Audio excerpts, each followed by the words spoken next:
Member for Vancouver-Fairview.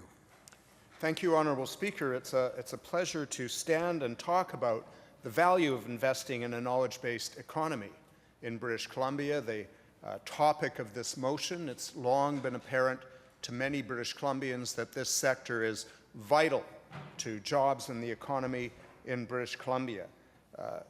Not to be too repetitive, it's clear that we have almost 87,000 people working today in BC's tech sector. That's more than the forestry, mining, and oil and gas sectors combined. The average wage in this sector is between 60 and 66% higher than the BC industrial average. The BC tech industry generated revenues of over $23 billion in 2013, nearly doubling in size since 2002, and is currently generating approximately 6.5% of the province's GDP. But, Honourable Speaker, it's important to put these gains and improvements in the sector in context.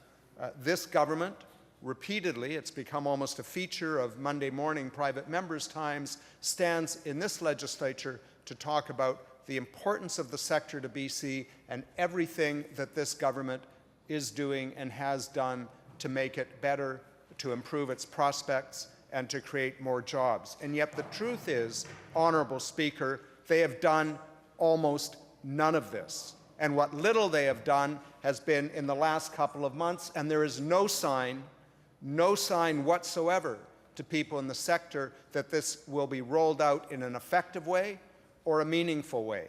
So when we look at the fact that the percentage of GDP has doubled,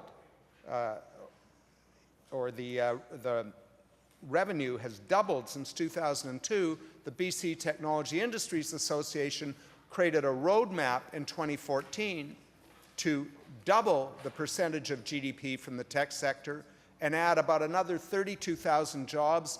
And this government, fixated as it was on liquid natural gas, putting, as it did, all of its attention and tax credits toward liquid natural gas, did nothing in response to these demands until the tech sector, to their credit, lobbied hard. They lobbied effectively, and as a result, this government rolled out a $100 million venture capital fund, which is sorely needed in British Columbia.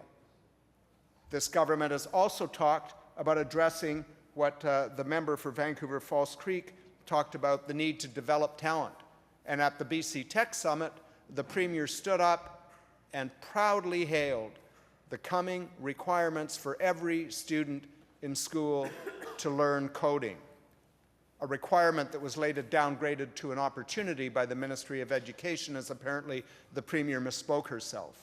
But, Honourable Speaker, in this budget that we have been debating in this legislature, there is not a single dollar of new money for the education system to support these coding classes or to support teachers in developing the skills or in purchasing the equipment needed for students to learn coding.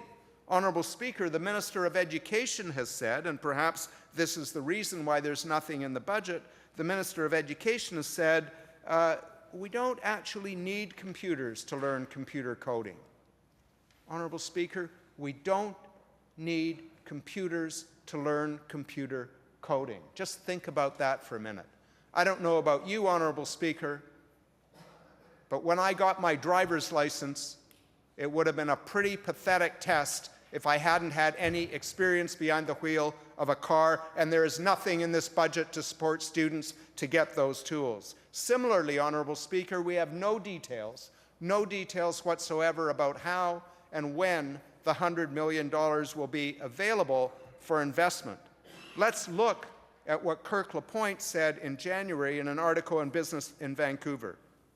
He said, with respect to talent, there is nothing to staunch the flow of the best and brightest talent to the more lucrative job markets in an era of a comparably devalued dollar. He went on to say, the Premier and her technology minister's mantra on recruitment and retention were good vibe lines about how people will come here because of low taxes, nice health care, pretty mountains, and ocean.